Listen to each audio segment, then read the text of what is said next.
विद्यासागर विश्वबंद श्रमणम भक्त्या सदा संस्तुवे सर्वोच्चमियमिनं विनम्य परमं सर्वार्थ सिद्धि प्रदम ज्ञान ध्यान तपोभिरक्त मुनिपम विश्वस विश्वाश्रयम साकारं श्रमणं विशाल हृदयं सत्यं शिवं सुंदरम विद्या गुरु वंदनम प्रमाण गुरु वंदनम विराट गुरु वंदनम। गुरुदेव के समक्ष जीत करके सभा को ज्योतित करने का उद्यम सामने आई। रुचिर दीप्तिकरम शुभ दीपकम सकल लोक सुखाकरम उज्ज्वलम तिमिर जाल हरम प्रकरम सदा किल धरामि सुमंगलकम मुदा ओम ह्रीम अज्ञातम दीपकम प्रज्वालमति स्वाहा। आइए गुरुदेव के कर कमलों में मुनिराज द्वय के कर कमलों में शास्त्री अर्पण करके संचित ज्ञान करने का उद्यम करेंगे। शास्त्री जी ले जिनवाणी जग मैया जन्म दुख मेट दो जन्म दुख मेट दो मरण दुख मेट दो जिनवानी जग मैया जन्म दुख मेट दो। और गुरुदेव द्वय के पाद प्रक्षालन करके अपने जीवन के संचित पापों को क्षय करने का सौभाग्य प्राप्त कर रहे हैं हमारे अतिथिगण। साथ में उपस्थित हों, हाँ आ जाइए। श्रीमान बीटा जी, दिनेश जी पपड़ीवाल, श्रीमान पदम जी, मीना जी जैन कोटा आए और तैयार हैं पाद प्रक्षालन करने के लिए। फलटन से डॉक्टर सुनंदा जी जैन भोपाल से तैयार हैं आ जाइए। फलटन वाले आ जाएं अपने परिजनों के साथ। आप उस तरफ जाओ महाराज जी, छोटे महाराज जी। मैंने गुरु के चरण पखारे मैंने गुरु के चरण पखारे जन्म जन्म के संचित पातक जन्म जन्म के संचित पातक क्षण भर में निर्वारे मैंने गुरु के चरण पखारे मैंने गुरु के। चलिए पद प्रक्षालन कीजिए। तेरे चरणों की धूल बाबा। श्रीमती डॉक्टर सुनंदा जी जैन भोपाल से आए अपने परिजनों के साथ। और डॉक्टर महावीर जी, क्या महावीर जी राव का साहब बुरहानपुर से वे भी आ जाएं। हाँ चलिए आप लोग उस तरफ जाइए, उस तरफ जाओ, उस तरफ महाराज जी के पास वहां जाओ, वहां निकलो, इस तरफ निकलो, बस देर मत लगाओ, देर नहीं लगाओ, उस तरफ जाओ। डॉक्टर सुनंदा जी अपने परिजनों के साथ भोपाल से, श्री महावीर जी बुरहानपुर से आ जाएं। चलो निकलते जाओ, निकलो निकलो निकलो निकलो निकलो। चलिए। तेरे चरणों की धूल बाबा चंदन गुलाल बने जिसने भी चढ़ाई मस्तक उसकी तकदीर बने चेरे आगे श्रीमान पुलक पांड्या सुशीला जी पांड्या श्रीमती सुशीला जी पांड्या आए और अपने जीवन को धन्य करें। पाद प्रक्षालन करके क्रम से आए, क्रम से गड़बड़ नहीं करें। आप लोग कहां से आ गए? जिनको बुला रहा है वही आए प्लीज, जिनको बुलाया जिनके नाम पुकारे वही आए, सभी ना आए। बुला रहा। चलिए आइए जल्दी कीजिए, निकलते जाइए। चलिए निकलते जाइए। और मुनिराज द्वय के पाद प्रक्षालन के उपरांत अपनी नमन अर्पित करने के लिए, अपनी भाव व्यक्त करने के लिए बड़वाह से दिगंबर जैन समाज बड़वाह उपस्थित अशोक जी, प्रमोद जी जिन्होंने आज सौभाग्य प्राप्त किया है, वे भी आए पाद प्रक्षालन करने के लिए गुरुदेव के बड़वाह से। संजीता जी, विजय जी बड़वाह से ही आए और पाद प्रक्षालन करके जीवन धन्य करें। आप लोग निकलते जाएं, जिन्होंने कार्य कर चुके हैं, पाद प्रक्षालन कर चुके हैं, निकलते जाएं प्लीज, बढ़ते जाएं। आइए। अरे गड़बड़ मत करो बहन जी। चलिए। तेरे चरणों की धूल बाबा चंदन गुलाल बने जिसने भी लगाई मस्तक उसकी तकदीर बने। चलो चलिए। और सब निकलते जाए प्लीज, देर मत लगाएं, बहुत देर तक नहीं, बस नाम नेंग करो नेंग। और बड़वाह से दिग्गज साहब बड़वाह अपनी भाव लेकर के आए गुरुदेव के चरण बड़वाह में पड़े, इस भाव से उपस्थित हुए हैं। प्रवचन सुने अपने स्थान में खड़े हों, आए गुरुदेव के चरणों में। बड़वाह से दिग्गज समाज सिर्फ महाराज श्री के पास बड़वाह नगर में पड़े, इस भाव से बैठिए, आप बैठिए, इस भाव से सिर्फ के आशीर्वाद प्राप्त करना चाह रहे हैं। आगे बोले चलो। ओम ह्रीम साक्षात विराजमान परम पूज्य महाराज प्रमाण सागर विनाशक मंदिर नमो नमः अनर्प प्राप्ति अर्घ्यम निरूपामिति। चलिए बैठिए अपने स्थान में, सभी से निवेदन अपने स्थान में बैठ जाएं। चलो भैया चलो चलो चलो बैठो, चलो चलिए बैठिए अपने स्थान में, बैठिए बैठिए बैठिए भाई साहब माधवी बैठिए। और मैं अब आज आपकी अक्षय तृतीया का दिवस है, इस दिवस को अक्षय दिवस के नाम से जाना जाता है। आज के दिन तीर्थ प्रवर्तक तीर्थंकर ऋषभनाथ ने 404 दिनों के बाद पारणा की थी। 404 399, चलो मैं हिसाब करा दें। 399 दिनों के बाद भगवान के आज आहार हुए थे। यही कारण है आज का दिन अक्षय दिवस के रूप में। चलो बहन जी मत आओ प्लीज। आज 399 दिन भगवान के बाद भगवान ऋषभनाथ ने आहार ग्रहण किया था, इसलिए आज का दिवस अक्षय दिवस निरूपित हुआ था। और ऐसे समय में सिद्ध क्षेत्र सिद्धकूट में आचार्य भगवान विद्यासागर जी महाराज के परम प्रभावक शिष्य महामना मुनिराज द्वय प्रभा सागर जी विराट सागर जी विराजमान है, जिनकी चरण सन्निधि में बैठ करके हम निरंतर ज्ञान रस का पान कर पा रहे हैं। आज मैं पुनः आप सबकी ओर से अपनी ओर से गुरुदेव के चरणों में नमन अर्पित करते हुए निवेदन कर रहा हूं कि हे गुरुदेव, आज अक्षय तृतीया के शुभ अवसर पर हमें ज्ञानामृत से संचित करके धन्य करें। नमोस्तु महाराज श्री, नमोस्तु महाराज श्री, नमोस्तु महाराज श्री।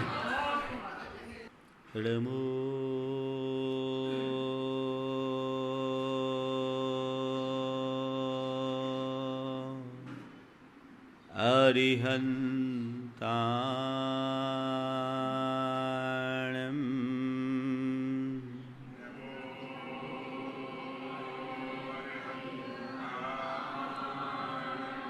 नमो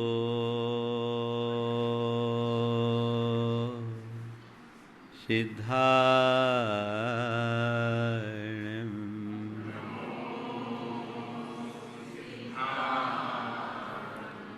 नमो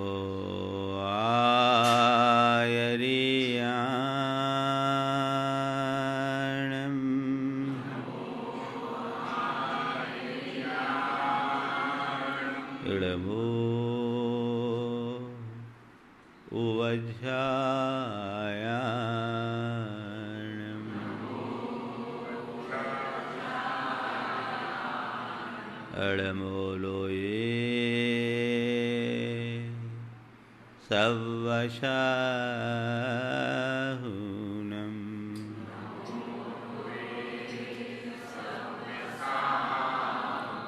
एसो पंचीणमुयारो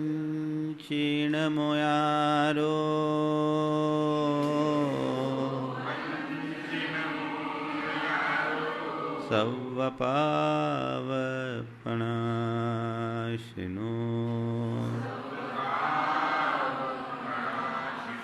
मंगलालं च सवेशिं पढ़ेमं होई मंगलम। जय बोलो देवादिदेव 1008 श्री भगवान महावीर स्वामी की जय जय जय। अहिंसा परमो धर्म की जय जय जय। परम पूज आचार्य गुरुवर श्री विद्यासागर जी महाराज जय की जय जय जय। परम पूज प्रमाण सागर जी महाराज की, परम पूज विराट सागर जी महाराज की, अक्षय तृतीया महोत्सव दिवस की। आज की तिथि हमारी संस्कृति की बड़ी महत्वपूर्ण तिथि है। आज की तिथि को हम लोग अक्षय तृतीया कहते हैं। तृतीया तो हर माह के दोनों पखवाड़ों में आती है, लेकिन आज की तिथि को ही अक्षय तृतीया क्यों? कभी आपने सोचा आज की तिथि अक्षय क्यों बनी? आपने कभी सोचा? आज की तिथि अक्षय इसलिए बनी क्योंकि आज श्रावकों ने दान देकर अपने जीवन को कृतार्थ किया। भगवान ऋषभदेव के दीक्षा के उपरांत 6 माह का तो उनने उपवास किया और उसके बाद लगातार 6 माह तक लगभग 399 दिन हुए और आज 400वें दिन में हस्तिनापुर के राजा श्रेयांश के यहाँ उनका आहार हुआ। तिथि अक्षय बन गई। तो अक्षय क्यों बनी? राजा श्रेयांश ने आज दान दिया, इसलिए तिथि अक्षय बनी। निष्कर्ष ये है कि हमारे जीवन की जो तिथि दान से जुड़ती है वो अक्षय बन जाती है। ये सबका सार है, निचोड़। हम कुछ इस पूरे के पूरी घटना की पृष्ठभूमि को देखें।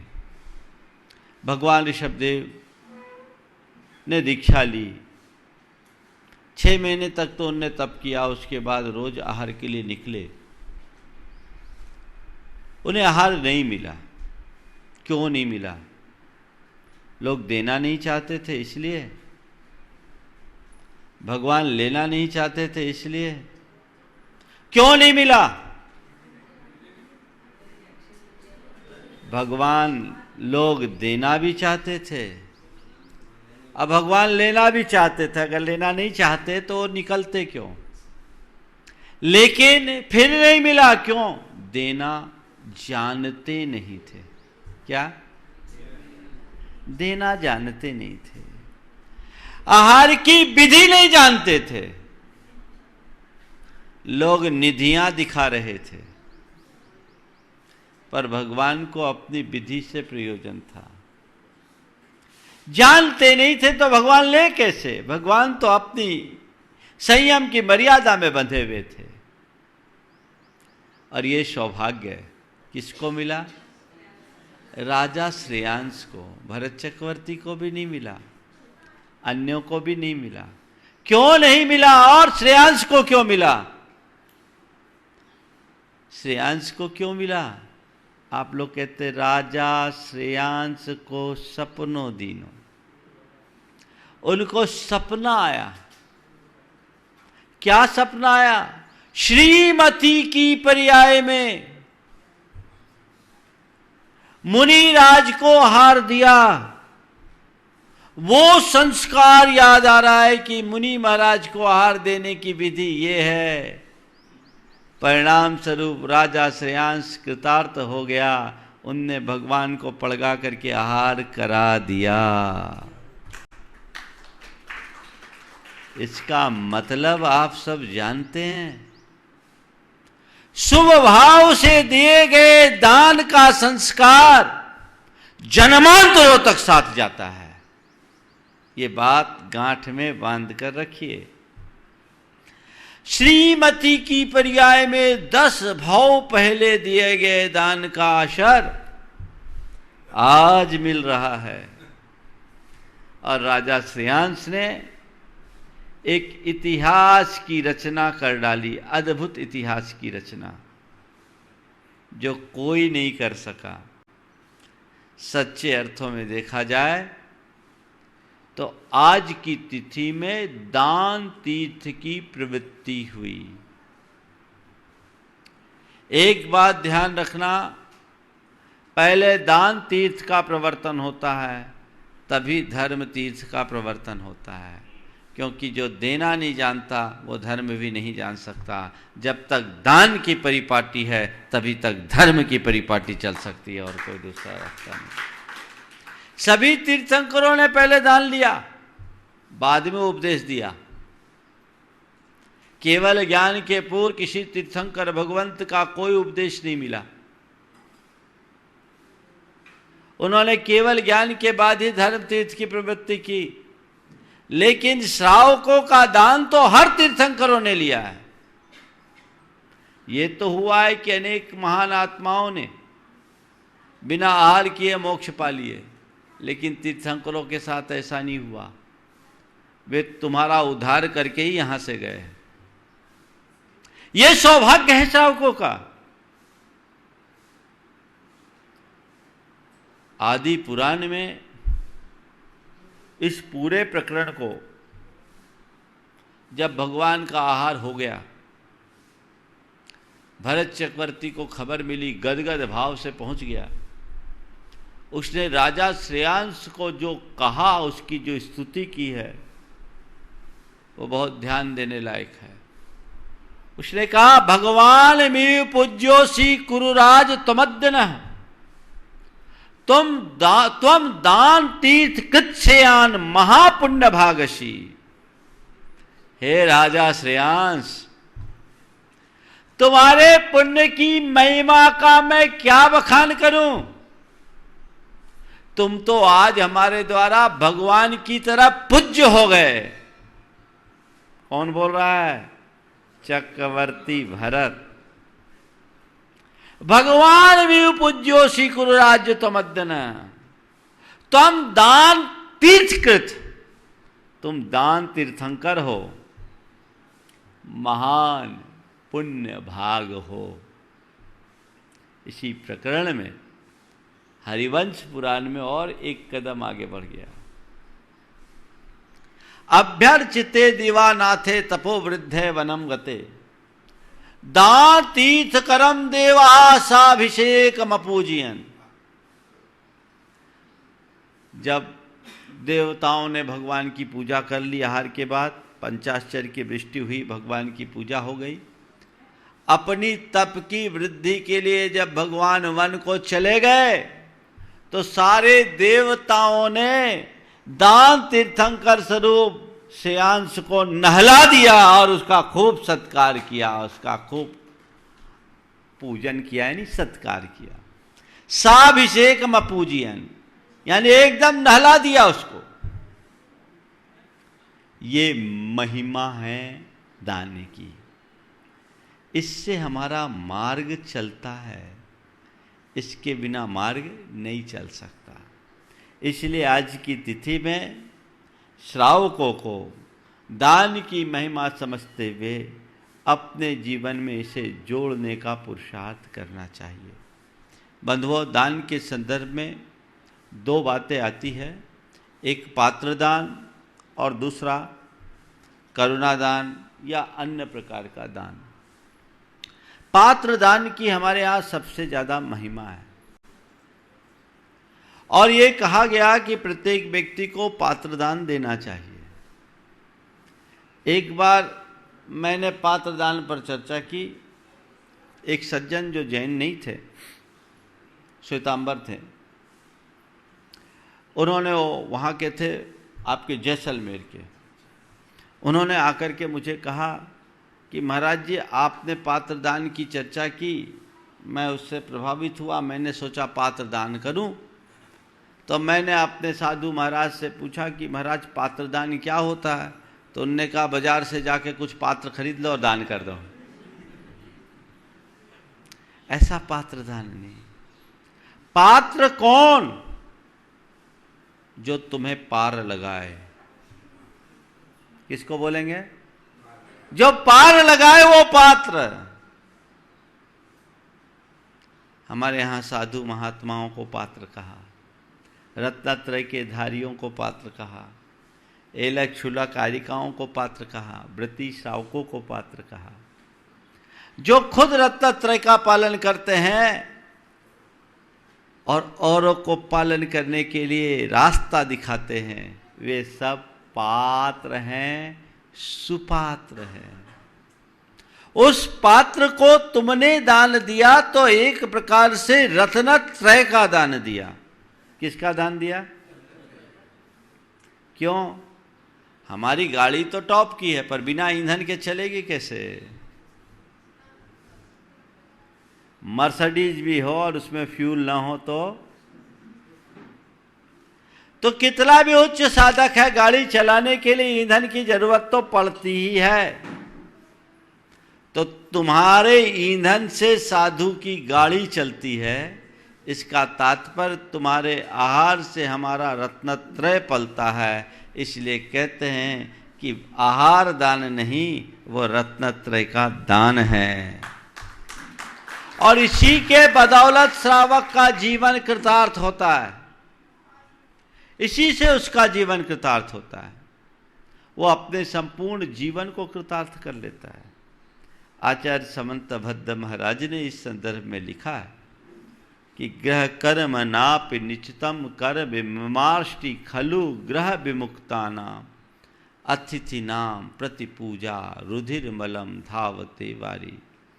दिन भर के घर गृहस्थी के खटकर्म से संचित पाप सत्पात्र को दान देने से ठीक उसी तरह साफ हो जाता है, जिस तरह पानी की धार से रक्त की धार को साफ किया जाता है। रुधिर मलम धावते वारी, ये कोई साधारण प्रक्रिया नहीं है। इसीलिए प्रत्येक सद्गृहस्थ सुपात्र दान के लिए उत्साहित रहता था। भरत चक्रवर्ती का ये नित्य का कर्म था। मुनि राजों को पड़गाहन किए बिना वो मुंह के गले के नीचे कौर नहीं उतारता था। रोज दरवाजे पर खड़ा होता, किसी अतिथि का आगमन की प्रतीक्षा करता, और किसी दिन नहीं आते तो अपने भाग्य को कोसता। एक रोज वो खड़ा था, कोई मुनिराज का आगमन नहीं हुआ। वो अपने भाग्य को कोस रहा था कि आज मैं कितना अभागा हूं कि मुनिराज को आहार दिए बिना गले से कौर नीचे उतारने का पाप मुझे करना पड़ेगा। अपने भाग्य को कोस ही रहा था कि तभी आकाश मार्ग से 2 चारण रिद्धिधारी मुनिराज उसके आंगन में आकर उपस्थित हो गए। भक्ति भाव से भरत चक्रवर्ती ने उनका पड़गाहन किया और 84 खंड के महल में बिना लिफ्ट के गया। और चलते चलते मुनिराज से क्या कह रहा है, हे महाराज, जैसी कुटिल ये सीढ़ियां हैं ना, वैसा ही कुटिल मेरा मन भी है, पर आज आपके समागम से उसमें कुछ सरलता आ जाएगी। ये दृष्टिकोण एक धर्मात्मा का होता है। आज अक्षय तृतीया के दिन मैं आप सबसे कहूंगा कि इस दिशा में बड़ा प्रमाद आने लगा है। ये प्रमाद दूर होना चाहिए। प्रायः लोगों को अब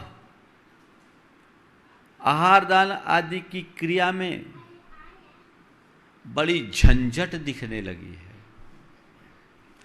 आम आदमी को जिमाने की तुम्हारे पास पूरी व्यवस्था है। कोई साधु आ जाए तो और कोई व्रती आ जाए तो, प्रायः हमारे साथ तो ऐसा नहीं होता, यहाँ जंगल में भी मंगल है। मैं अपनी बात नहीं कर रहा हूं, तुम्हारे श्रावक धर्म का बोध करा रहा हूं। हमारे यहाँ 3 प्रकार के दाता का उल्लेख है। उत्तम दाता वो है जो पात्र के आगमन की सूचना पाते ही दान देने के लिए उल्लसित हो जाए। कौन सा दाता हो? पात्र के आगमन की सूचना पाते ही दान देने के लिए उल्लसित होने वाला उत्तम दाता। मध्यम, जो पात्र को आया देखकर दान देने का भाव करे। पात्र आ गया, अब दान देने का भाव है, वो मध्यम। और जघन्य, अन्य दाताओं को देखकर दान देने का भाव करे, वो जघन्य। और जो ये तीनों नहीं है, वो तुम लोग फल कौन सा चाहते हो, उत्तम कि अनुत्तम? हाँ, कौन सा? उत्तम। तो तुम्हारा कौन सा है, स्तर है, ये देखो किस ग्रेड के हो। अगर उत्तम फल चाहते हो तो उत्तम दाता बनो। सत्पात्र को आते ही मन उल्लसित होना चाहिए, प्रमाद दूर होना चाहिए। आज आपका खान पान इतना बिगड़ गया है, आपके चौके की व्यवस्था इतनी बिगड़ गई है कि आपको व्यवस्था जुटाने में ही पसीना आता है। अगर आपने अपने खान पान को ठीक रख लिया तो कभी आपके सामने समस्या नहीं आई, कभी समस्या नहीं आएगी। और वो संस्कार प्रारंभ से होना चाहिए। एक परिवार मेरे पास आया, देखिए क्या संस्कार के भाव होते हैं, सुन करके मन बड़ा प्रसन्न हो जाता है। उनके साथ उनकी बेटी थी, 12th करके आई थी, आशीर्वाद लेने आई थी, कंफ्यूज थी कि क्या करना आगे चलकर।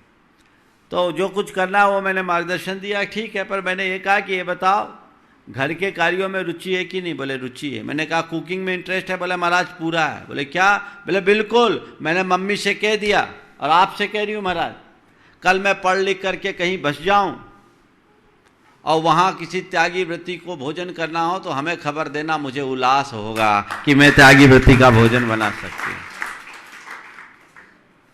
कितने मिलेंगे? बाकी तो अचानक कोई के पास पहुंच जाए, मुंबई पूना में कोई रहता हो और उनसे कहा जाए कि एक व्रती ब्रह्मचारी भाई आया है, आज तुम्हें उनके भोजन का प्रबंध करना है, हाथ पांव ढीले हो जाएंगे।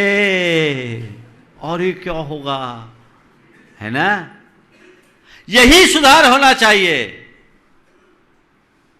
कुलाचार के प्रति दृढ़ता होनी चाहिए, तब हमारी परंपरा आगे बढ़ेगी। नई पीढ़ी तो इन सब चीजों को जानती ही नहीं है और उसका दुष्परिणाम ये आ रहा है कि अब सब काम पेड लोगों से होने लगा है। मुझे तो लगता है भविष्य में भोजन भी पेड लोग देंगे। ये ठीक नहीं, बहुत जगह होने भी लगा है।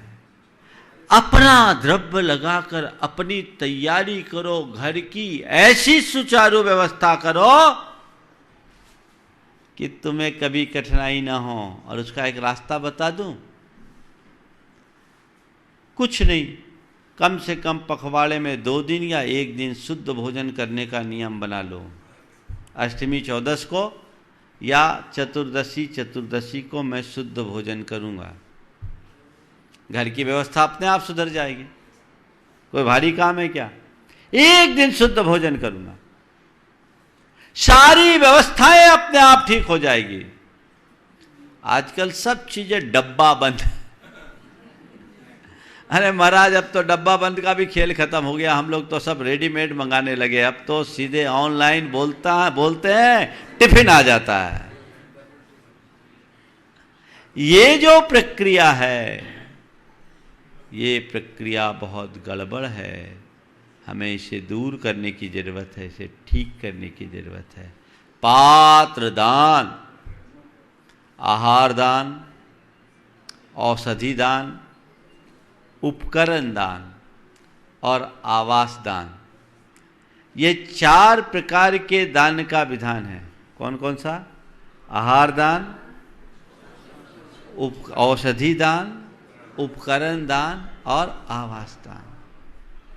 साधुओं को आप लोग आहार दान के लिए जितना उत्साहित होते हैं, अन्य दानों के लिए आप उत्साहित नहीं होते। उनके लिए भी उत्साहित होइए, पर आहार दान कैसे दो? अपना दो। तुम लोगों की दशा तो ये है कि चौके में आते हो, मन शुद्धि, वचन शुद्धि, काय शुद्धि, आहार जल शुद्ध है, ये बोल देते हो। ये शुद्धि भी कई बार दूसरे बुलवाते हैं और कपड़े भी तुम्हारे नहीं रहते, वो भी किराए के होते हैं। तुमने अपना क्या दिया? अपना द्रव्य लगाने का भाव रखो। महाराज, अपना लगाने का भाव रखते हैं, लेकिन कहीं नहीं कर पाए, आए हैं, कोई बात नहीं, उसकी अनुमोदना करते हुए आप जो है दे दो। पर कोशिश करना चाहिए मेरा लगे स्वस्याति सर्गो दानम। स्वयं का लगाओगे तब ना। तो एक बार ऐसा हमने प्रवचन में कह दिया कि स्वयं का दो। अब एक बहन जी आ गई चौके में, वो एकदम ले करके पूरी थाल, क्षेत्र की बात है शिखर जी की थाल, महाराज आपने बोला स्वयं का लो तो आपको हमारा स्वयं का लेना पड़ेगा। भैया ठीक है, तुमने देने का भाव कर लिया वही बहुत है, अब हमारे लेने योग होगा तब ना लेंगे। ये भी तो देखो, तुम लोगों का एक और हिसाब होता है। 3 सूत्री कार्यक्रम चलते हैं, जो लाए, जब लाए, जितना लाए पूरा लो। ये गलत है। विवेक के साथ आहार आदि का दान देना चाहिए, और ऐसा दान दो जो साधु के रत्नत्रय की सिद्धि में सहायक बने, उनके स्वास्थ्य के अनुकूल रहे। आज आप सबसे मैं कहता हूँ, साधुओं को आहार आदि का दान दो तो घृत आदि की शुद्धि तो आप रखते हैं, लेकिन A2 का घी दो। A2 घी कोलेस्ट्रॉल फ्री रहता है। तुम्हें तो हार्ट अटैक होगा तो तुम 50 मेडिकल की फैसिलिटीज ले लोगे, साधु क्या करेगा? A2 जो गिर गाय या देशी गाय का घी होता है, अटपहरा घी होता है, बिलोना का बनाया हुआ घी होता है। वैज्ञानिकों ने शोध करके पाया कि उसमें रंच मात्र कोलेस्ट्रॉल नहीं बढ़ता। दूध लीजिए, A2 लीजिए। साधु को आप अनाज दीजिए तो ऑर्गेनिक दीजिए, फल सब्जियां दीजिए तो ऑर्गेनिक दीजिए। रूखा सूखा खिलाओ पर स्वास्थ्यवर्धक खिलाओ। ऐसा आहार कराओ कि दवाई खाने की जरूरत ही ना पड़े। तुम लोग क्या करते हो? क्या करते हो? आइटम 50 होना चाहिए। नहीं, ये श्रावक के विवेक की बात है, बल्कि आपको भी उसी का सेवन करना चाहिए। हमारे यहाँ कहा गया भोजन को औषधि समझ कर लो, ताकि जिंदगी में औषधि खाने की नौबत ही ना आए।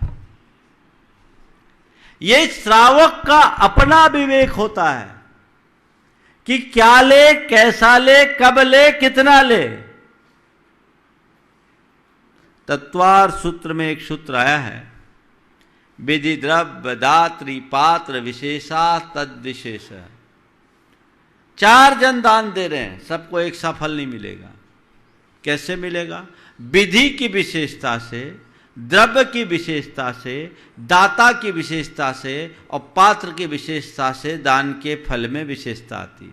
यानी जितनी उत्तम विधि से तुम दान दोगे, जितना उत्तम द्रव्य दोगे, उत्तम द्रव्य यानी उत्तम माल नहीं, स्वास्थ्यकारी रत्नत्रय में सहायक दान दोगे, जितना उत्तम दाता होगा, उत्तम गुणों से युक्त दाता होगा, और जितना उत्तम पात्र होगा उतना उत्तम पुण्य आएगा। तो देखो 4 में 3 तुम्हारे हाथ में है ना। 25% ले तो पात्र के हाथ में तो 25% है, 75% तुम्हारे हाथ। नहीं तो तुम लोग कहो महाराज आपने अच्छा कहा, आप तो उत्तम पात्र को ही देंगे, नीचे वाले को देंगे ही नहीं। ध्यान रखना, जो आए उसे ही उत्तम पात्र मानकर स्वीकार करो, तब हमारा जीवन धन्य होता है। तो विधि के, द्रव्य के, दाता के, पात्र के विशेषता से दान में विशेषता आती है। तो विवेक पूर्वक, विचार पूर्वक देना, नहीं तो कई बार तो गड़बड़ हो जाता है। एक महाराज थे, नए नए महाराज बने, अब गर्मी का समय था, पहले अनार का जूस दिया, फिर उसके बाद उनको छाछ पिला दिया, फिर कहा महाराज गर्मी बहुत है ठंडाई ले लो, उसके ऊपर से ठंडाई पिला दिया, फिर एक ने कहा महाराज लू चल रही है सो आम का पन्ना भी पिला दी। अब क्या हुआ, सब चीजें पेट में चले गए, उनमें आपस में होने लगी कबड्डी, थोड़ी देर बाद हो गई उल्टी, सब बिहार। अरे तुम्हें ये तो देखना है, विरुद्ध हाल मत दो, विवेक रखो। लेकिन तुम लोगों का हाल क्या, देना है सो देना। एक बार की बात है, जब मैं हरी मिर्ची लेता था, एक व्यक्ति के हाथ में मिर्ची की कटोरी आई और हाथ में इतना बड़ा चमचा, पहले ग्रास में पूरा चमचा भर के दे दिया। और हरी मिर्ची यही समझ लो तुम्हारी निमाड़ की तीखी, ओ दे दिया पहला ग्रास, और उससे पहले 2 दिन का अंतराल। हमने भी कहा मिर्ची खाते हो ना, खाओ। अब धीरे धीरे पूरी, आप सोच लीजिए इतनी सारी मिर्ची थी, उस दिन केवल मिर्ची के साथ रोटी खाई। जब वो पूरी मिर्ची खत्म हो गई तो और लिया। अब उतनी मिर्ची खा तो लिया, मैंने ये सोचा कि आज इसको तपस्या मानो, कर्म का होता है, पेट में जलन हुआ, मेरे तो कर्म कट गए, लेकिन रोज ऐसी निर्जरा कराओगे तो फिर बंटाधार हो जाएगा। विवेक तो होना चाहिए। हाँ, विवेक तुम्हारा हो तो सब काम हो जाए, नहीं तो हमें तो देने से मतलब है नहीं। आप लोग आहार देने में बहुत उत्साहित होते हैं, बहुत अच्छी बात है, ये आपकी भक्ति का लक्षण है, लेकिन विवेक के साथ। आप एक तरफ खड़े हो जाओ, हाथ जोड़कर अनुमोदना करो, साधु खुद देख लेगा तो इशारा करके बुला लेगा। और आहार ऐसे दो जो साधु इशारा करके बुलाए, ऐसे मत दो कि उसे हाथ जोड़ना कहे कि भाई जाओ, है ना। ये बातें हैं, आज के संदर्भ में बहुत कम होती है ऐसी बातें, लेकिन ये बातें बहुत ज़रूरी है, इसलिए मैं कर रहा हूँ। ये तुम्हारा एक बड़ा धर्म है। आहार दान व्यवस्था नहीं, धर्म है। श्रावक के 2 ही धर्म है, दान और पूजा। ग्रही दानेन शोभते, गृहस्थ की शोभा दान से होती है। बड़े बड़े शहरों की हालत बहुत खराब हो गई है। कोई त्यागी साधु आ जाए तो रोटी खिलाना भारी पड़ता है। ऐसे जिन शासन की परंपरा कैसे बढ़ेगी? ये जवाबदारी तुम्हारी है। देखो, कई तो हजारों किलोमीटर से आकर के आहार दान देता है, और कई ऐसे कि गांव में आए साधु को न पूछ पाए, कितना अभागा है। जागिए, अपने कर्तव्य का पालन कीजिए और धर्म की परंपरा को आगे बढ़ाने का उपक्रम कीजिए, तब हम अपने जीवन को कृतार्थ कर सकेंगे। आहार दान के साथ है औषधि दान। साधु संतों के औषध पान का भी ध्यान रखना चाहिए। अब एक बात बताऊं, कोई साधु बोलेगा नहीं मुझे ये दवाई चाहिए, उसका तरीका है। जब भी किसी साधु भगवंत के पास जाओ, महाराज श्री मुझे कोई सेवा का अवसर दे, कोई लाभ हो तो बताए। और बीमारी आदि के बारे में तो साधु नहीं बताता, उनके साथ रहने वाले इर्द गिर्द लोगों से पूछो और उनका उस अनुरूप उपचार कराओ। साधु संतों के लिए औषधि देने वाले बहुत लोग मिल जाते हैं, आपका भी लगे ये भाव रखो। और जो लोग प्राय अस्वस्थ रहते हैं उन्हें औषधि दान देने का भाव विशेष करना चाहिए। औरों के रोगोपचार का काम करना चाहिए। आज गुरुदेव की कृपा से, अभी थोड़ी देर पहले जिसे आप लोग देख रहे थे, जबलपुर में देवोदय में पूर्णायु आयुर्वेद महाविद्यालय और अनुसंधान शोधपीठ, बहुत बड़ा उपक्रम, पूरी तरह से आयुर्वेदिक पद्धति के आधार पर एक ऐसे महाविद्यालय जो भविष्य में विश्वविद्यालय का रूप लेगा, जिसमें प्रतिवर्ष 200 निष्णात चिकित्सक तैयार होंगे। ये हमारी संस्कृति की रक्षा का एक बहुत बड़ा उपक्रम है जो उनके द्वारा किया जा रहा है। बहुत बड़ा काम। वहाँ नाड़ी वैद्य होंगे और वर्तमान और पुराने दोनों पद्धतियों के आधार पर प्रशिक्षण दिया जाएगा। जहाँ आधुनिक संसाधनों से निदान होगा तो नाड़ी के बल पर भी निदान होगा। आयुर्वेद के पंचकर्म की चिकित्सा, केरल की जो पंचकर्मी चिकित्सा है उसका भी विशेष रूप से चलन होगा। तो ये औषधि दान को बढ़ावा देने का एक अच्छा उपक्रम है, लोग आरोग्य लाभ ले पाएंगे। ये एक बहुत अच्छी बात है जिसे हमें ध्यान में रख करके चलना चाहिए और उसी अनुरूप अपने जीवन को आगे बढ़ाना चाहिए। तो प्रसंगानुरूप औषधि दान दो, उपकरण दान, पिच्छी, कमंडल, शास्त्र देना उपकरण दान है। आप लोग उपकरण दान, पिच्छी तो साधु प्राय एक बार बदलते हैं साल में, उसके लिए लोग उत्साहित होते हैं, उसके लिए देने की कोशिश करो। साधुओं को कमंडल जीवन भर चलता है, एक बार तुमने किसी साधु के हाथ में कमंडल दिया, पूरी जिंदगी उसके साथ जब तक टूटे फूटे नहीं वो चलता है, वो उसके रत्नत्र के पालन में सहायक होता है। उपकरण दान, शास्त्र से साधु अध्ययन आदि करते हैं, उसका आप दान दो, लेकिन थोड़ा विवेक रखो। कई बार लोग पेन डायरियां लेकर आ जाते हैं हम लोगों के पास, हम लोग दुकान लगाएंगे क्या? वही उपकरण दो जो उसे आवश्यक हो, वो उपकरण कभी मत दो जिसकी उन्हें जरूरत ना हो।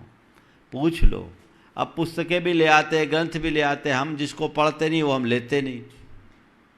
अब ले आए तो मेरे पास तो दुकान लग जाए। जो आवश्यक है वो दो, और जहां आवश्यक है वहां दो। आवास दान, ये आश्रय दान के अंतर्गत आता है, इसी को व्यापक रूप में अभय दान भी कहा गया। साधु संतों के लिए आवास की व्यवस्था, उनके रहने की अनुकूल जगह की व्यवस्था, ये आवास दान के अंतर्गत होता है। हर जगह, हर गांव शहर में एक ऐसा स्थान होना चाहिए जहां साधु संत आकर निर्बाध रूप से अपना धर्म ध्यान कर सके और निर्दोष अपनी चर्या का पालन कर सके। ये आवास दान के अंतर्गत आता है। तो ये तो 4 सत्पात्रों के साथ जुड़कर है। इनके लिए तो फिर भी व्यवस्थाएं हो जाती है, पर कई बार सवाल आता है, महाराज सत्पात्र सुलभ नहीं है तो क्या करें? तुम्हारे गांव में साधु आए अच्छी बात, ना आए साधु तुम्हारे गांव में नहीं आ सकता, तुम साधु के पास तो जा सकते हो, वहां जाकर अपने आप को कृतार्थ कर लो। और फिर भूमिकानुरूप नीचे भी और लोगों के लिए काम करो। दीन दुखियों की सेवा में अपना धन लगाओ, ये दान है। उनके भोजन पानी की व्यवस्था करो, उनकी औषधि चिकित्सा की व्यवस्था करो, उनके लिए अन्य प्रकार की सहायता दो, उनकी जीविका का प्रबंध करो, उन्हें आश्रय देने की कोशिश करो। ये भी मानवीय कर्तव्य है। दान देने के 7 स्थान हमारे शास्त्रों में बताएं। अपने धन का गृहस्थ कहाँ उपयोग करे, 7 स्थान की चर्चा करूँ, उससे पहले एक चर्चा और कर लूँ। दान को इतना जोर क्यों? कई बार ये सवाल आता है, महाराज जी सभी धर्म स्थानों में दान देने पर इतना जोर क्यों दिया जाता है ना? और वाकई में दान देने में आप लोगों को तकलीफ भी होती होगी, होती ही नहीं होती? हाँ, नहीं होती। ईमानदारी से बताना, जिस साल किसी साधु का चातुर्मास हो जाए और तुमने रुपया लंबा लगाया हो, उस साल तुम्हारे मन में क्या फील होता है? खर्चा बढ़ा या पुण्य बढ़ा? ईमानदारी से बोलना। अगर पुण्य बढ़ा तो सुलक्षण है, लेकिन चर्चा में क्या आता है? अरे भैया इस बार हिसाब से चलना, खर्चा है ना। तुम्हारी पकड़ उस पर है, लेकिन इस अवधारणा को ठीक तरीके से समझ लोगे तो फिर तुम्हें कहने की जरूरत नहीं पड़ेगी। दान देने के लिए तुम्हारा मन खुद उत्साहित होगा। 2 वजह से दान देना चाहिए। पहला, तुमने जिस धन का संग्रह किया है उसकी ओट में पापोपार्जन हुआ है। बिना पाप के धन का संग्रह नहीं हो सकता। ये तो हो सकता है कि तुम अनीति के बिना पैसा कमा लो, ये भी हो सकता है बिना शोषण के पैसा कमा लो, ये भी हो सकता है कि प्रामाणिकता के साथ तुम पैसा कमाओ, लेकिन बिना पाप के पैसा नहीं कमा सकते। महाराज क्या बोल रहे हैं? हाँ, सटकाए जीव का विघात किए बिना धन कमा सके हो क्या? एक इंद्री से लेकर पंचेंद्री तक के जीवों की किसी न किसी रूप में उसमें हिंसा हर व्यवसाय में। तो पाप हुआ कि नहीं हुआ? हाँ, हुआ ना? तो पाप हुआ, जोड़ा हुआ धन तो यहां रह जाएगा, जोड़ा हुआ पाप कहां जाएगा? बोलो। तो अपने द्वारा उपार्जित पाप के प्रक्षालन के लिए है दान। किस लिए दान? जो पाप तुमने किया है उस पाप को धोने का रास्ता क्या है? दान।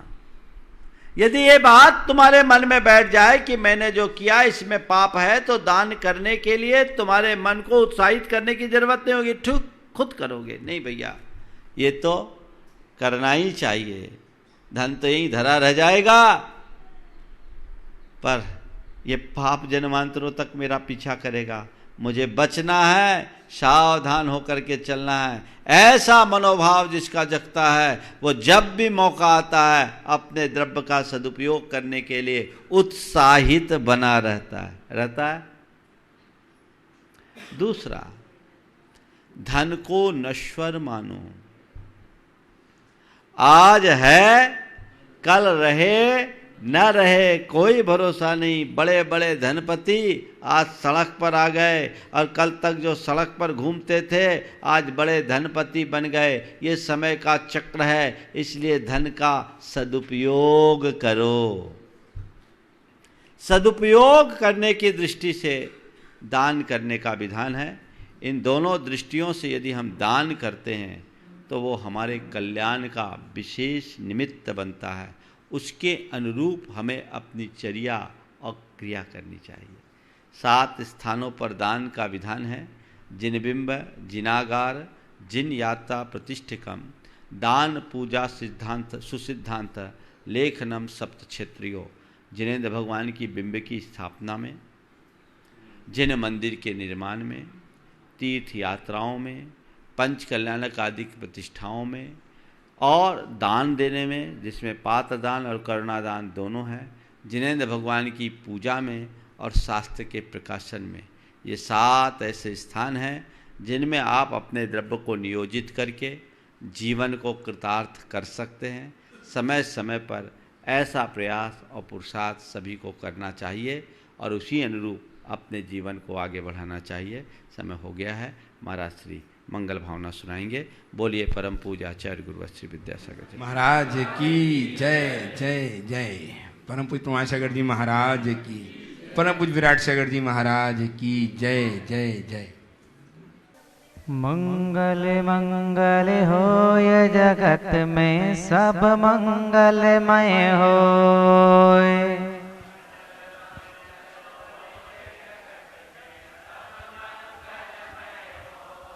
इस धरती के हर प्राणी का मन मंगलमय होय।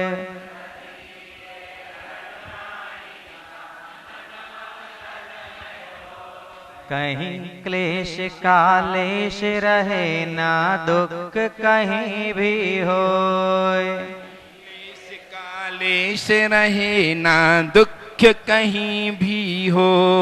मन में चिंता भय न सतावे रोग शोक नहीं होय। मन में चिंता भय न सतावे रोग शोक नहीं हो। नहीं वैर अभिमान हो मन में क्षोभ कभी नहीं होय। नहीं बैर अभिमान हो मन में क्षोभ कभी नहीं हो। मैत्री प्रेम का भाव रहे नित मन मंगलमय हो। मैत्री प्रेम का भाव रहे नित मन मंगलमय हो। मंगल मंगल होय जगत में सब मंगलमय हो। मंगल मंगल होय जगत में सब मंगलमय हो।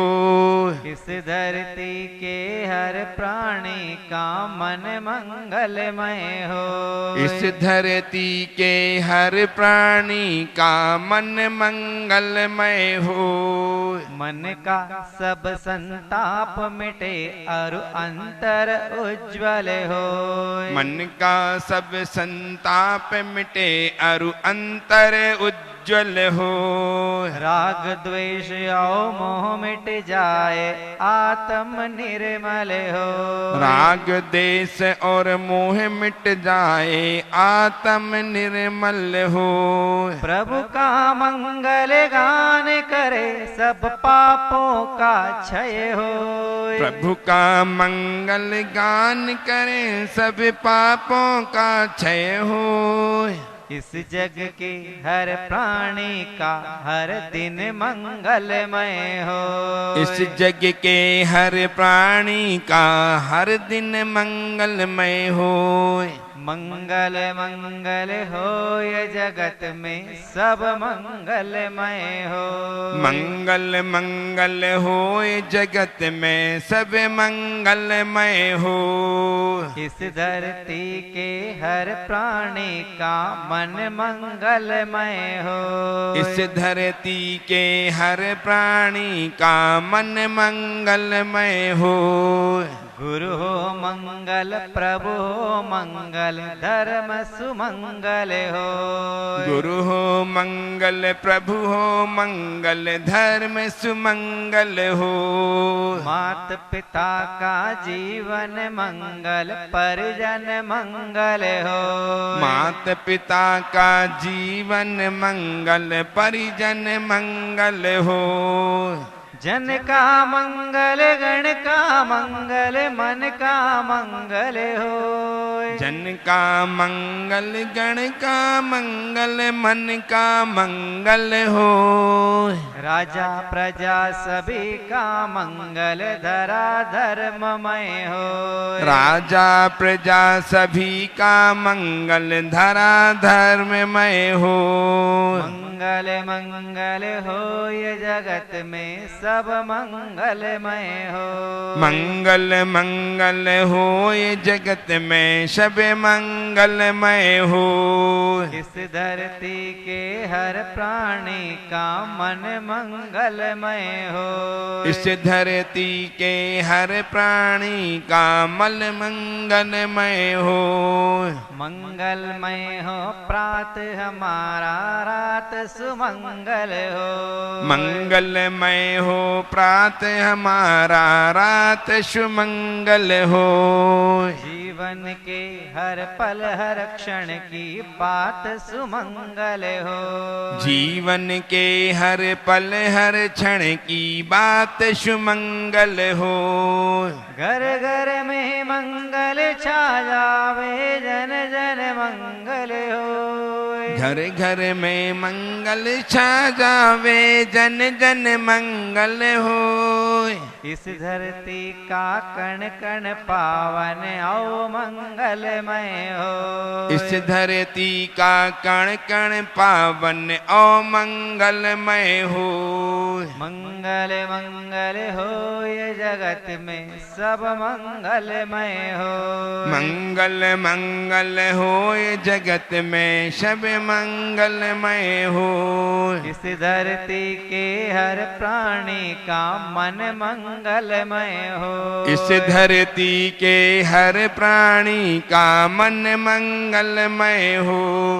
सब जग में मंगल बड़े टले अमंगल भाव। हे प्रमाण की भावना सब में हो सद्भाव सद्भाव। बोलिए आचार्य भगवंत गुरुवर श्री विद्यासागर जी महामुनिराज की जय जय जय। श्री प्रमाण सागर जी महाराज की जय जय जय। परम पूज्य विराट सागर जी महाराज की।